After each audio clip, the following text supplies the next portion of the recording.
Hello beautiful soul, मैं हूँ Divya soul बामस से।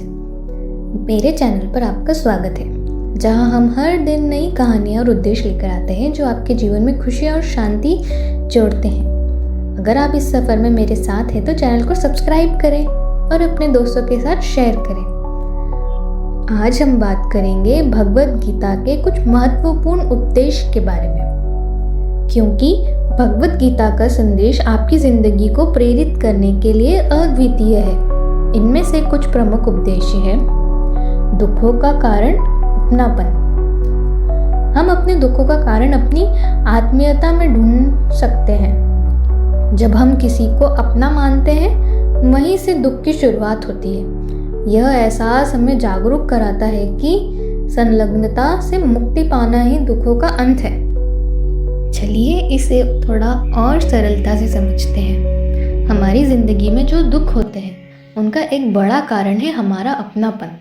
जब हम किसी को बहुत करीब मानते हैं तो हम उनसे जुड़ने की कोशिश करते हैं, लेकिन इस जुड़ाव में कभी कभी दर्द और दुख भी छुपे होते हैं। जब हमें लगता है कि किसी व्यक्ति या चीज़ से हमारा बहुत गहरा संबंध है, तो अगर वो हमसे खो जाए या बदल जाए तो हमें दुख होता है। भगवद गीता हमें यह सिखाती है कि इस तरह के संलग्नता से मुक्ति पाने से दुख खत्म हो सकता है। यानी जब हम अपनी इच्छाओं और उपेक्षाओं को कम कर देते हैं, तब हमें कम दुख होता है। तो किसी व्यक्ति या वस्तु को अपने दुख का कारण न बनने दें। कर्मफल का सिद्धांत। भगवद गीता में यह कहा गया है कि हमारे हर कर्म का एक फल होता है, चाहे वो अच्छा हो या बुरा, हमें उसका परिणाम ज़रूर भोगना पड़ता है। यदि हम अच्छे कर्म करते हैं तो हमें जीवन में सहायता मिलती है और मुश्किलें आसान होती है। दूसरी ओर अगर हम बुरे कर्म करते हैं तो उसका असर हमारे जीवन में नकारात्मक रूप में दिखाई देता है।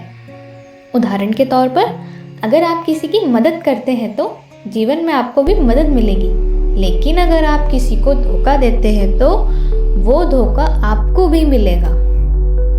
तो दोस्तों, क्या सीखे आप? कमेंट करके मुझे ज़रूर बताना। क्या आपको किसी ने धोखा दिया है, या आपने कभी किसी को धोखा दिया है, या आपने कभी किसी की मदद की हो और किसी ने आपकी मदद की हो? तो हमसे ज़रूर शेयर करें। चलिए देखते हैं आपने कितने लोगों की मदद की है और कितने लोगों ने आपकी। सच बताइएगा। अन्याय का विरोध। अगर कोई हमारे साथ गलत करता है तो हमें चुप नहीं रहना चाहिए। गीता यह कहती है कि अगर हम किसी के गलत व्यवहार को सहते हैं तो वह व्यक्ति बार बार वही गलत काम करेगा। इसीलिए हमें अपने अधिकारों की रक्षा करनी चाहिए और किसी के भी अन्याय का विरोध करना चाहिए। आत्मसम्मान को बनाए रखना बहुत ज़रूरी है, क्योंकि यही हमारी मानसिक शक्ति का कारण बनता है। अत्यधिक मोह से बचें। अत्यधिक मोह या लगाव से हमारा मन और जीवन दोनों उलझ जाते हैं। जब हम किसी चीज़ या व्यक्ति से अत्यधिक मोह करते हैं तो हम सच्चाई को देख नहीं पाते। यह मोह हमारे दिल और दिमाग को इस तरह से घेर लेता है कि हम सही और गलत के बीच फर्क नहीं कर पाते। गीता में लिखा है कि अगर हम मोह से मुक्ति पाते हैं तो हम मानसिक शांति और सच्ची स्वतंत्रता पा सकते हैं। अपना कर्तव्य निभाना। गीता हमें यह सिखाती है कि हमें वही काम करना चाहिए जो हमारा कर्तव्य है, ना कि वह जो दूसरों को पसंद आता है। अर्जुन का उदाहरण लेते हुए श्री कृष्ण ने बताया कि स्वधर्म, अपने कर्तव्य में रहकर हम शांति और संतुष्टि पा सकते हैं। अगर हम अपना काम ईमानदारी से करते हैं तो न केवल हम खुद को सशक्त बनाते हैं, बल्कि समाज के लिए भी कुछ अच्छा करते हैं।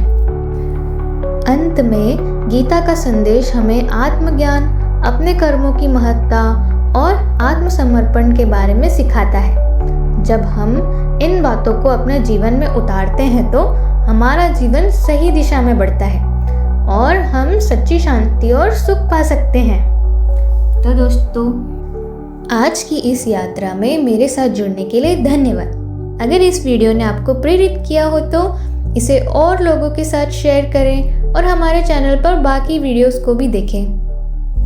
जल्दी से कमेंट करके जो सवाल मैंने आपसे किए हैं उनके जवाब दीजिए और अगली कहानी के लिए तैयार रहें जो आपके दिन को और बेहतर बनाएगी।